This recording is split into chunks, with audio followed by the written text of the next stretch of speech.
ya! Some Sonya Sniper Holiday. This will be good. I like the Mirage Holiday lane.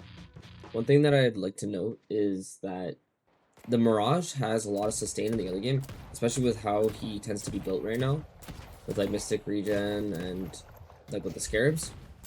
It makes him very, very easy to play with because he just kind of sustains every little bit of damage and wins every single trade. Laning it with the Holiday just allows the Holiday a lot of freedom to just roam. But yeah, there's that. I like the extra regen buy. What this allows the Holiday to do is to stay and play a lot more aggressive in the lane to keep poking them out. Holiday's gun is quite good early, so getting that good poke out will make it just that much more long lasting. And just being able to sustain in the lane and not really have to worry about the trades as much just helps the damage stay a little bit more permanent on the enemy rather than himself.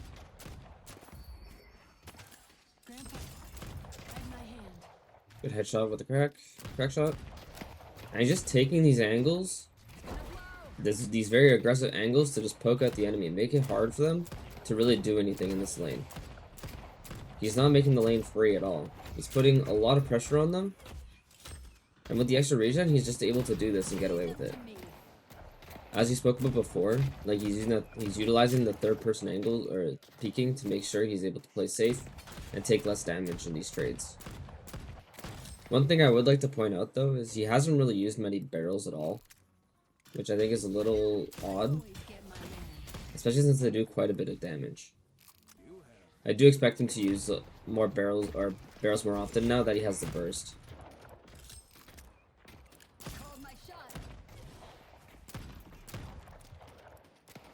I've said this before, into a Great Talon lane, it's best to hug a wall, and that way if he's in the sky, it makes it a lot harder for him to hit you.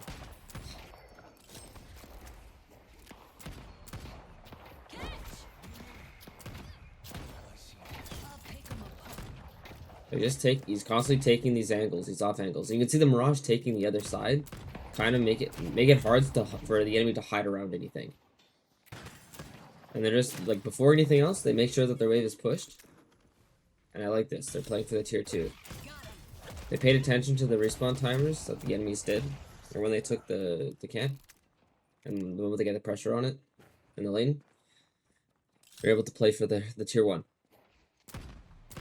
Good hyperline. Good barrel. Yeah, this Geist is so low. Such a hard time for this Geist. I feel so bad for Zergy in this lane. And yeah, these are the aggressive trades that he's doing. He's not afraid to take them because of the extra regen he bought early. Oh, I love this. The Mirage takes the other side, and it allows Sonya to just back up and take the solo heal for himself to stay healthy. Because the Mirage will always be healthy in these lanes. With the amount of regen he has, it just makes it super easy for him to sustain. So giving the solo heal over to the Holiday is just super beneficial.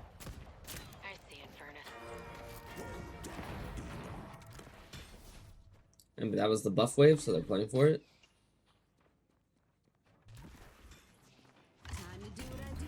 Oh, I like this. He hears them go over, so he plays the hyperline. Oh, this is a great movement.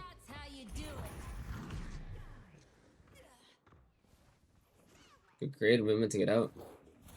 Oh, they're still chasing. Oh, they're okay. He's buying so much time. He bought so much time. What this did is now it pulled the Great Talon and the Geist over, so they actually miss out on an entire wave.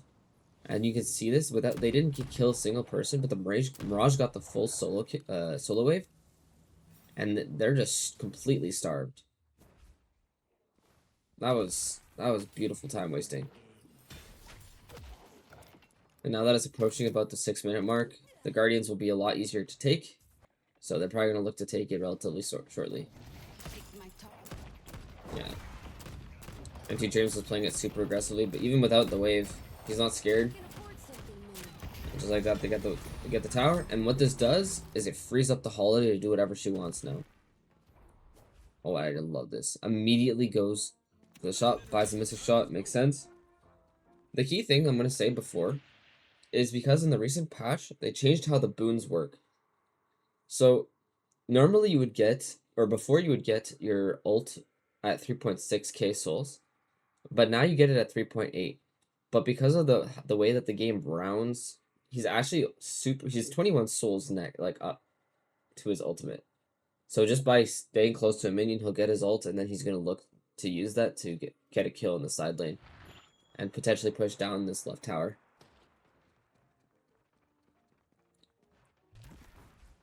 I love this. It's just really good pressure. He's just immediately looking to apply it somewhere else.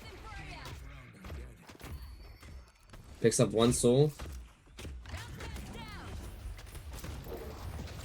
Made himself a bit of a distraction. That's good. And now Abrams is just focusing that Guardian down with the Ram and Shiv. And he just rotates immediately back to the lane. As you can see, that these people are very pushed up. And I'm assuming they calmed that Zergy was down there. Great lasso. Great kill. And just like that, Sonya himself pretty much gave them the 6k lead. He won 2 lanes. He won the blue lane, he won the left lane, and now he's going to look over to the right lane to win it as well. And the most important thing to mention here is that they hard pushed blue before doing any of this. They're giving themselves the window to do so because now, in order to defend this, they have 2 waves to play with before having to go back to defend the blue Guardian.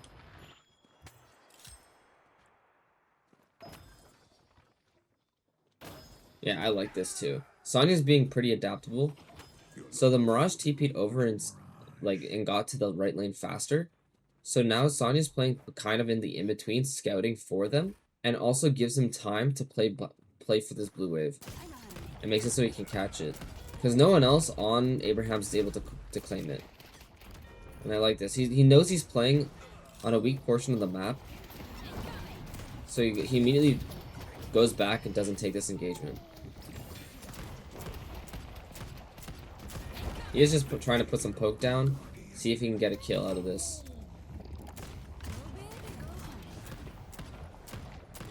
And this is just good discipline. He decides not to chase, knowing that things are up.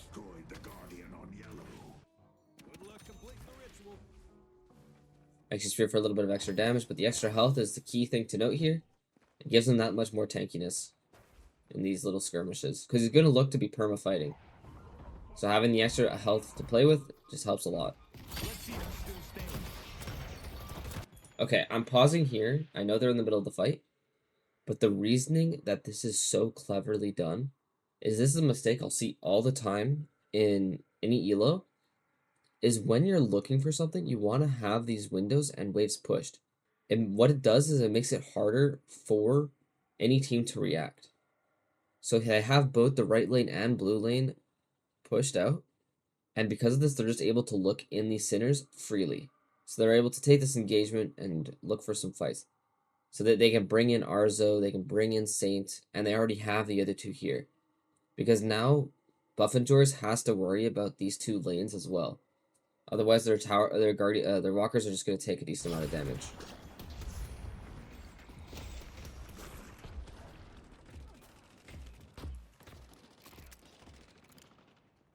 Although they don't really get anything out of it, what they're doing is they're applying a lot of pressure. He almost gets the kill on the Viscous, but yeah, he's just putting the pressure on.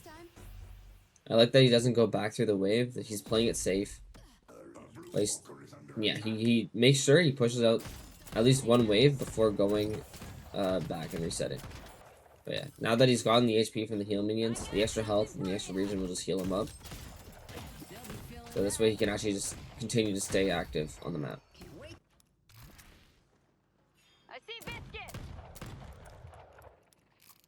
I love this too. In the previous replay, I talk about setting up traps and how Buffenjors was doing that. Sonya recognized this, and he knows that they might try to play for it again.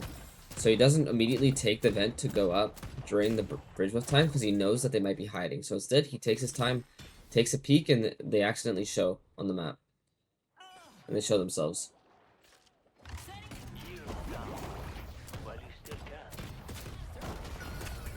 Nice.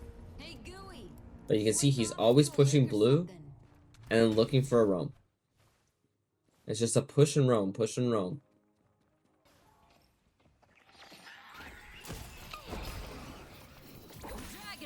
Oh, that's such a good chain CC. Oh my god.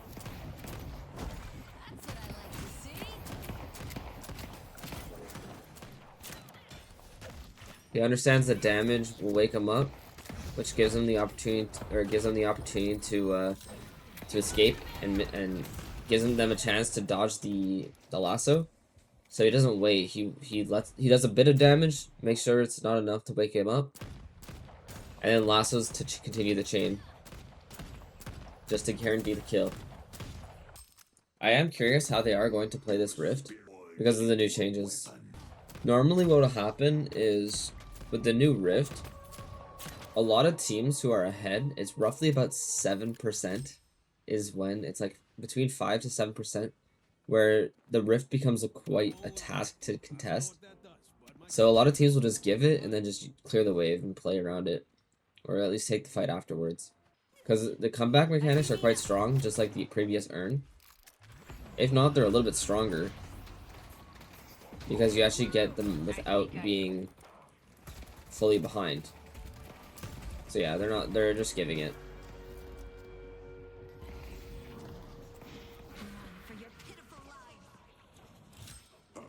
But they did do a little bit of a setup. They have the Mirage on the left lane looking to play the Walker. But the issue with this is they're losing a lot of health on blue. And the Mirage probably overstayed his visit. And he probably should have gone to maybe blue, push that out, and then continued this pressure along the 2 lanes.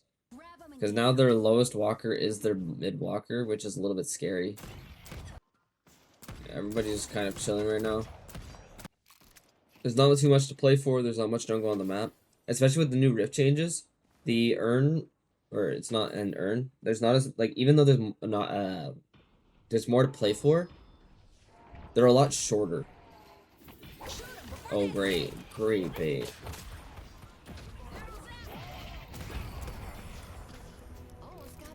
He hears Obakim, uses the audio cue, and uses the fact that he's taken the sinners to get a free lasso. Buff and Joys are clawing their way back though.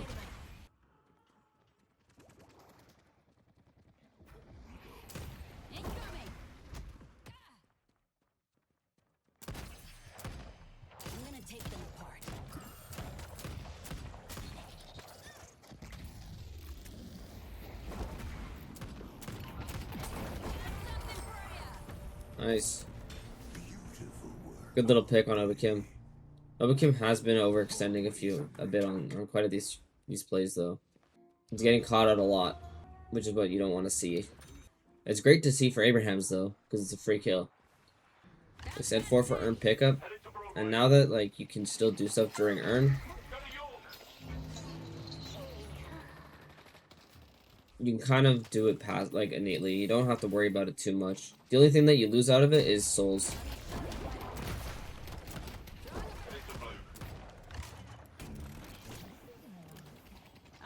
But as you hold on to it more, you'll lose more and more souls. That's it. But yeah, you can see that they're kind of just letting the blue wave just get pushed in, and they lost their blue walker. And I like how Buff and Joris kind of use this as a weakness to open up the map for themselves. And now that without the blue walker, the game for Abraham's is going to be a little bit more difficult. They are still holding on to the lead, but just losing that blue walker just makes their life a lot harder. Recharging Rush, one of Holiday's best items, recharges both bounce pad and powder cakes just with the effect of hitting one crack, like pretty much hitting one crack shot.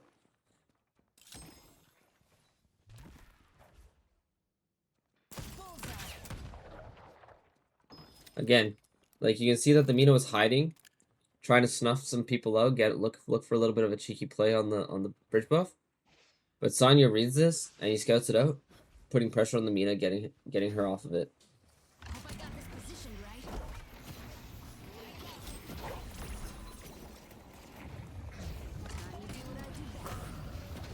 Although there was no bridge buff there for that time being. This is a good fight though.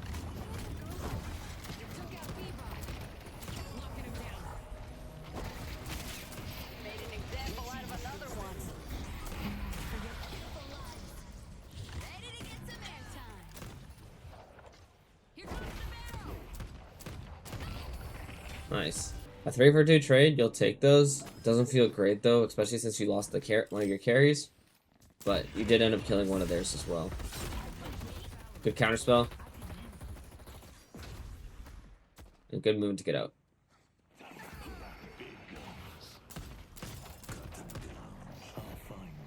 During this game, the Shiv was extremely broken. This was before the Shiv nerfs. But even after in the recent times, the Shiv is still stronger. It's a net positive in buffs for the Shiv. So he was Giga OP for one patch. And now he's still strong. Well, stronger than he was. And it's not an EU game without a pause. Gets the spell magic, so he's harder to deal with.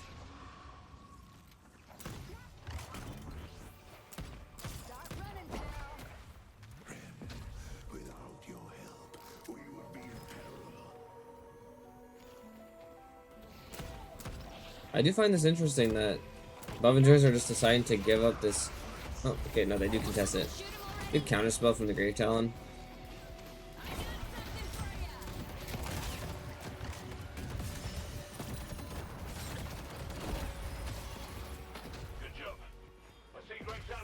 Good movement. Distracts them all, like plays the role of the distractor in that team fight. And because they were all looking at the holiday because she was low, they end up being able to take the fight. I do expect him not to go back. Maybe he does go back, but to just shove out the yellow lane afterwards. Okay, and this is a good idea from Abrahams. They just decide to go mid. They won the team fight. This is a huge overextension from Empty Dreams. And now that that happened, they do want the holiday here for the mid boss, just in case they do contest. Yeah, so they just decide to give it. And now Abrahams is in full control of this game. I do like that they're looking to chase the Mina. Lose track of her. Because the urn doesn't show where you are anymore on the map. So you can't track them as easily. So, and because of this, D-Mob's just able to get out. To get out freely. Yeah.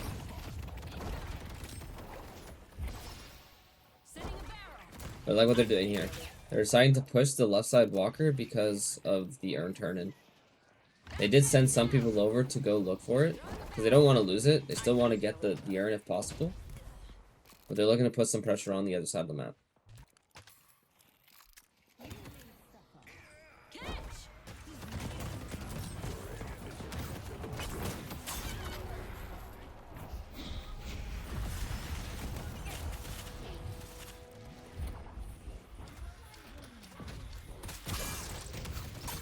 Oh, that was so close to having the debuff or the spell magic. But he gets out. Holiday moment. Right, yeah, that was a perfect bait. The fact that he doesn't die there is crazy. He should have died, but he would have been able to get out if the dispel magic was off cooldown when the knockdown came in. But it was so close. It's still a great team fight. They lose one rejuve, kill 3. They'll take those any day.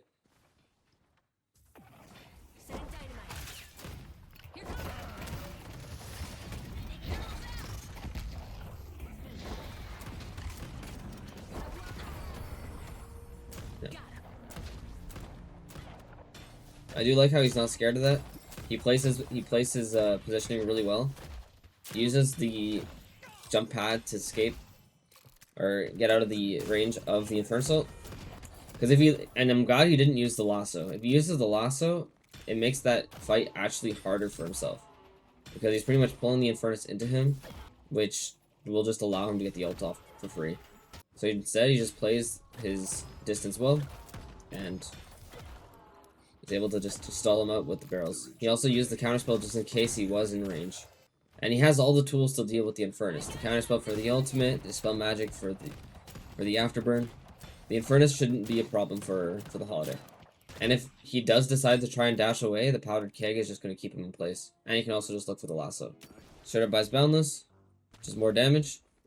Holiday barrels are just insane right now. And now that the region is out, they're just going to chill. They have the 30k lead. They should be able to win most of these fights. They're not gonna play too scared, but they're gonna just chill out. There's no reason to be fighting right now besides looking for a pick. That was I'm pretty sure Cosmetical sniffed it out. He had a feeling they were gonna be baiting a wave because no one was showing. So just like that, he sniffs it out. Make sure he's playing safe. But good attempt from Sonya.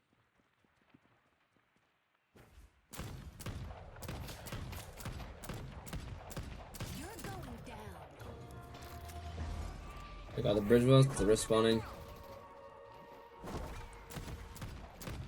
Similar to the urn, I do expect Abrahams to just give this up due to the comeback mechanics.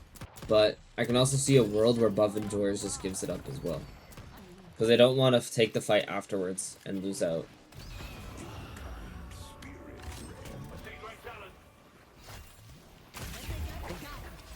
Good lasso, good dispel.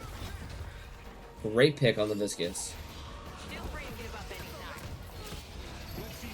And now just like that, they're not scared. They have the numbers advantage.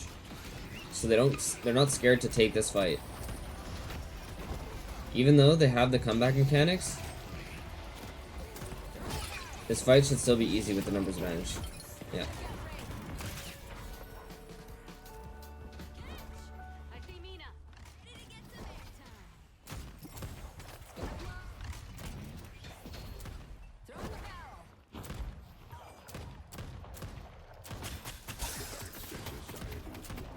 No barrels to work with.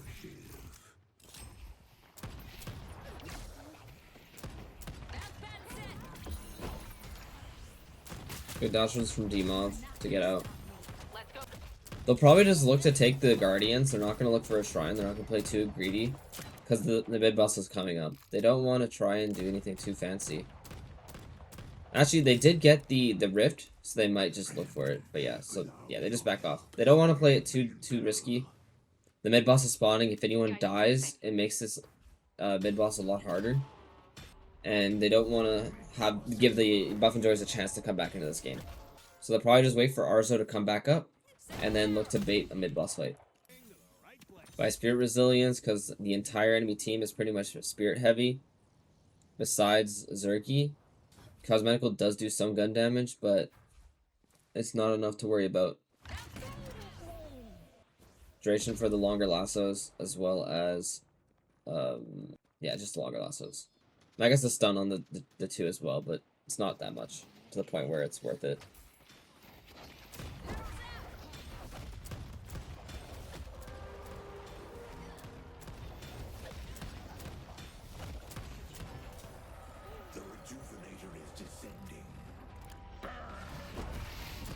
I like that he's zoning. He's trying to get the Infernus ult away from the mid-boss bit, so they can confirm the rejuice. They get all three, it's huge. And just like that, this should be GG. The 60-minute timers, they have all their waves pushed. They can just look into the base right away. This is exactly what Sonya's doing. Just shoving the wave in. And with 2 reaches left, they shouldn't be too worried. Yeah.